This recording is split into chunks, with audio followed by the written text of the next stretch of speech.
What is going on, my broskiis? My name is Toadski and I'm back again, here to bring you guys yet another One Piece Treasure Cruise video. And today we're going to be breaking down the brand new Fortnite dungeon that was announced on One Piece Treasure Cruise Global, being Wapol's Revenge. Now this Fortnite is actually pretty awesome. It introduces a brand new Legend skill book, which I know a lot of people are going to be really happy about. And yeah, anyways, without further ado, let's get straight into the video. So let's go ahead and break down the brand new unit that is available within this Fortnite dungeon, being the brand new Wapol character. Now this guy here doesn't fall from a 3-star unit and is a quick shooter driven character and a max level at level 99. His stats are pretty bad. He's got just under 2k health, he has 867 attack and 247 recovery, so overall his stats are pretty terrible. He has 20 cost and 2 socket spots as well. Now his captain effect will boost the attack of driven characters by 2 times, so if you guys don't have available characters like Caesar or 6-star Doflamingo, or even the story mode Eustace Kid, which will be available once the new Subody Archipelago story arc comes out, you guys can actually farm for him. He has a 2.25 times attack lead for driven characters, but this guy has a 2 times attack for driven characters, which is not too bad. Now his special, which starts at 25 turns and maxes at 16 turns, will deal 20 times this character's attack in type damage to one enemy and lock all else for 1 turn. So overall, he's really standard. I wouldn't say he's like an amazing unit, and he's definitely not a terrible unit, but he's kind of like an average unit. You probably won't use him that often. You can potentially socket out your strength story mode Wapol as well, because that Wapol in story mode, the strength one, can actually be used in some specific teams. I don't see much use for this story mode Wapol, this Fortnite Wapol right here, as his stats are pretty bad, and he doesn't have that great of abilities that really work with other units. So overall, he's probably one of the worst Fortnite units, really. He doesn't have much use. He locks orbs, which is nice, but overall, you know, he is a driven person as well, which can go into driven team, but for people that lock orbs, you've already got like units like Trebles, so they just are better units compared to this guy in what he actually does. So overall, not the greatest of Fortnite units. Moving on from that, we have a hidden boss. Not really a hidden boss, he's a miniature boss within the dungeon, known as Robson. Now, this guy here is a 3-star unit and is a Psi Fighter powerhouse character. And at max level, at level 50, he has 1574 health, his attack power is 318, and recovery of 151, so pretty poor stats, and a cost of 9 and a single socket spot. He does not have a captain ability, but his special, which starts at 25 turns and maxes at 15, will follow the activation of this special. If every unit scores a perfect hit, boost the attack of powerhouse characters and fighter characters by 1.2 times for 3 turns. So it is a pretty poor special. Like, you have to hit your perfects in order to get this boost for 3 turns, and even if you do it, you're only getting a 1.2 times boost, so it really isn't that great in my personal opinion. There are just so many other better units that will boost fighters and powerhouse units a lot better than what Robson does, so I can't really see much use for him. For you guys just starting out the game, maybe he might have some use, but overall he really won't be used that much in mid to late game of One Piece Treasure Cruise. So definitely not a character that you really want to try and max out. And the last unit we are going to talk about is actually the hidden boss for this Fortnite dungeon, being Chopper playing in the snow. And Chopper here is a 4-star unit and is a Dex Fighter powerhouse character, and at max level at level 99 he has 1920 health, 614 attack and 293 recovery, and he has a cost of 15 and 2 socket spots. And his captain effect will boost the attack of Dex characters by 1.5 times and then reduce damage received by 10%. Not the best of captain abilities, honestly. There's just other characters that do a much better job than what he does, so you won't really use him for a captain. But his special, which starts at 30 turns and will max at 17, will reduce damage received by 50% for 3 turns, and then slightly boost chance of getting Dex orbs for 3 turns. So this guy could actually see some use on a Dex team as a sub-unit. He has the exact same special as what Smoker does, just for the fact that he will also give you a chance of getting Dex orbs, more likely chance of getting Dex orbs for 3 turns as well, which is pretty good, but it's not really good on like just a team to run for damage reduction. He's not really good just as a pure damage reduction unit. He is better to run as a damage reducer on a Dex-specific team, just because of the due fact that you will be getting quite a few Dex orbs with his special as well.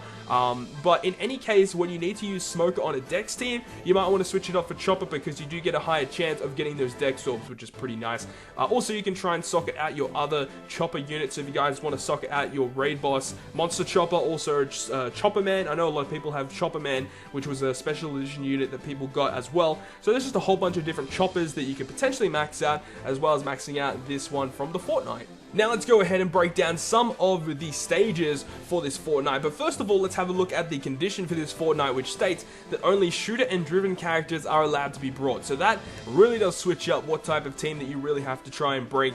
Only shooters and driven characters does make it a little bit difficult, as for free-to-play wise, there aren't that many good shooter or driven characters that are free-to-play, which does make it a little bit difficult to make a team. But there will be a free-to-play team at the end of the video if you guys do stick around for that. But now let's move on now to stage 6. Now, on stage 6, you'll come across Wapol and Robson. Now, this Wapol here is a red unit. That is because this Fortnite Wapol that you will get to drop will have a 3-star unit that is red, and then when he evolves, he turns into a blue unit, which is pretty cool. Now, both of these units will have 300,000 HP, around about 300,000.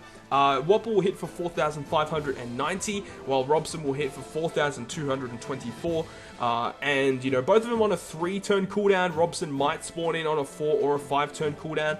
And basically, there's a preemptive attack that will blind you for 2 turns on stage 6, which is really, really annoying, considering they actually are quite tanky. And considering, the shooters and driven characters that we have, it might be a bit difficult to try and take down these guys. But yeah, you get blinded for 2 turns. Now, if Wapol falls below 50% HP, your captains will be despaired for 3 turns. And if Robson falls below 20%, he will boost his own attack and defense for 3 turns. So this actually could be quite a tricky stage to actually try and complete before heading into the final stage against the blue Wapol himself. So, you really have to take care. Make sure you're trying to actually clear Wapol out before he gets under 50%, because if you get despaired, that might see the end of your run right there. And Robson himself, if you get him under 20%, he boosts his own attack and defense. And the defense buff, from what I've heard, is pretty average. It's not really, really hard to take him down, but you definitely don't want it to happen. So that is stage 6, before heading into stage 7 of the final room of the Fortnite. So now let's go ahead and break down the final stage of this Fortnite, being stage 7, against the boss being the slim up Wapol. Now this guy here has approximately 985,000 health, so close to 1,000,000, and his attack power is 3,005 on a 1-turn cooldown, meaning he will attack you every single turn. Now he does have a preemptive attack that will buff his own defense for 5 turns, making it a little bit harder to take him down, and he has a little bit of an effect when he falls below 50% HP, where he'll deal 4,800 damage and then swap your captain, your middle left, and your lower right orbs into tandem, bomb, or bother. So 3 units on your team will get either a tandem orb, a bomb orb, or a bother orb. And then when he falls below 20% HP, he'll deal damage to you again, 5,200, and then he'll activate that same effect, swapping your captain, middle left, and lower right orbs into either tandem, bomb, or bother. So overall, he actually isn't really that bad. He does have a lot of health, though. That is the thing that a lot of people really underestimate, that he does have a lot of health, and that defense boost is a problem. He will be tanking a lot of hits from you, and every turn he's going to attack you for 3k. So having a team with a lot of HP might prove beneficial against this Wapol, as he does have so much HP and that defense boost as well. And, once again, under 50%, he does a lot of damage, and then 20%, again, 5,200 damage as well. So that is nothing to scoff at. So you just got to be prepared and have a lot of HP in order to take down Wapol. Now, something a little bit different with this Fortnite is that they've changed up the hidden stage mechanic. Basically, there are 5 variations of the hidden boss, and we're going to go through each and every single one of these brand new hidden stages. So the first one here is against the brand new chopper that I talked about at the start of the video, the Playing in the Snow chopper. And this guy has approximately 240,000 health and attacks you for 2,100 every single turn on a 1-turn cooldown. And he has an effect where his HP falls below 20%, he'll do 5,000 damage to you. Moving on from that, we have Dr. Kureha. Now, Dr. Kureha here has approximately 170,000 health and will attack you on a 1-turn cooldown with 2,000 attack.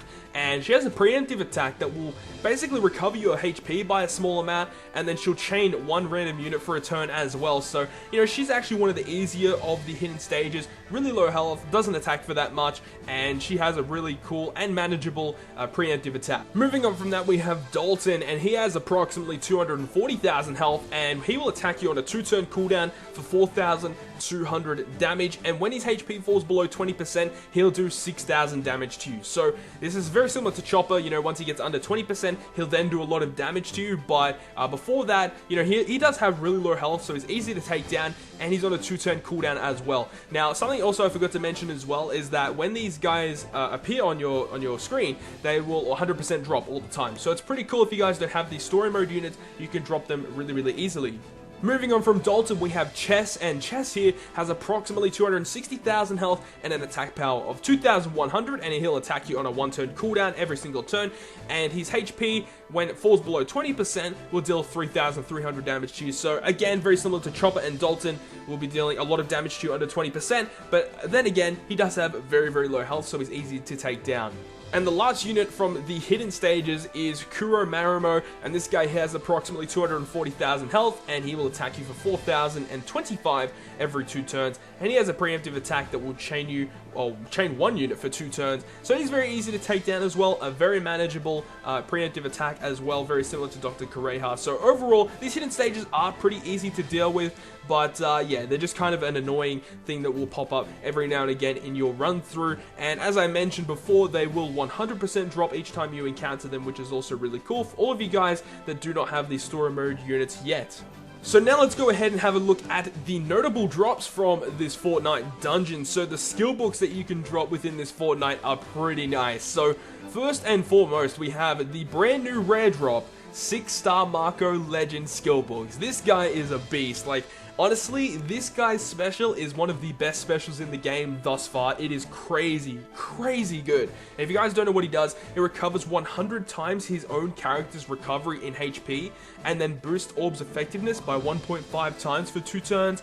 It is phenomenal. It is such a good special. So any of you guys that have Legend Marco, this is the time to farm out his books. And especially because times 2 skill up is just around the corner, so you get a really good opportunity to actually go ahead and try and max out his skill as well during the event, which is really nice. So he actually is pretty cool because he does max out at 18 turns. So it is a lot more manageable than 25 turns, I will admit, but still it is quite high, but his special is worth it, the 18 turns. It is so good. Moving on from that though, we have Jabra, the CP9 Jabra. He also has a really good special, and I'm pretty sure he also boosts Orb effectiveness. It's like a 1.75 Orb boost.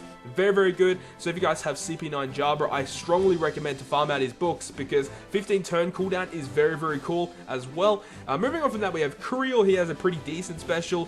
The Chopper, which I mentioned at the start of the video, the playing in the snow, he has a pretty nice special, and you can drop his skill books. You have the story mode Wapol, the strength one. Now this is the one that I'm telling you guys to try and max out because a whole bunch of different teams revolve around this guy, and he's pretty good. I'm not gonna lie, he is a very good special that will be used in the future of OPTC. Moving on from that, we got Zambai, who is one of the Frankie House leaders or whatever it is from Water 7. I don't think he's got that great of a special. You got Satori from Skypiea. He isn't that great, and you've also got the Arm Point Chopper, whatever his name is, the Psy version of the first Chopper, the story mode Chopper that you get.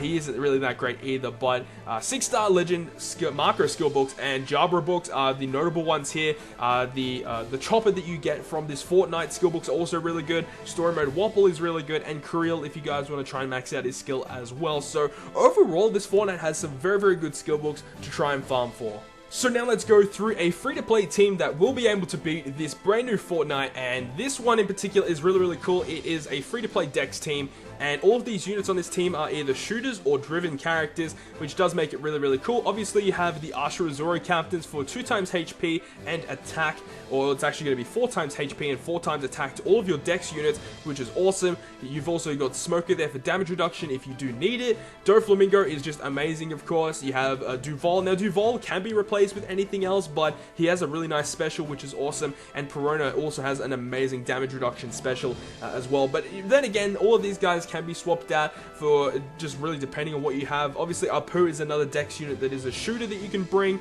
Ezo as well. He's got good orb manipulation if you guys have him. These guys aren't free to play, but if you guys have pulled these units, you can put them on this team as well. So there's a whole bunch of different units, but this is just a free-to-play version of a Dex team that should and will be able to be this Fortnite dungeon. Also, you have the other notable leads that I've listed there. You've obviously got 6-star Doflamingo, Fujitora, Ace, and you've also got the Raid Boss Doflamingo that you can run a slasher team with Doflamingo as the captain because he is a driven character. You've also got Caesar. You know, if you guys have Caesar Clown, a 2.5 times leader to driven, very, very strong and will work very well against this Fortnite dungeon. So I hope you guys have enjoyed yet another One Piece Treasure Cruise video. If you guys have enjoyed it, make sure to smack the like button down below, and if you want to stay up to date with all of the content that I post on my channel, including more One Piece Treasure Cruise content, then make sure to hit the subscribe button down below. But other than that, guys, I will see you guys within the next video.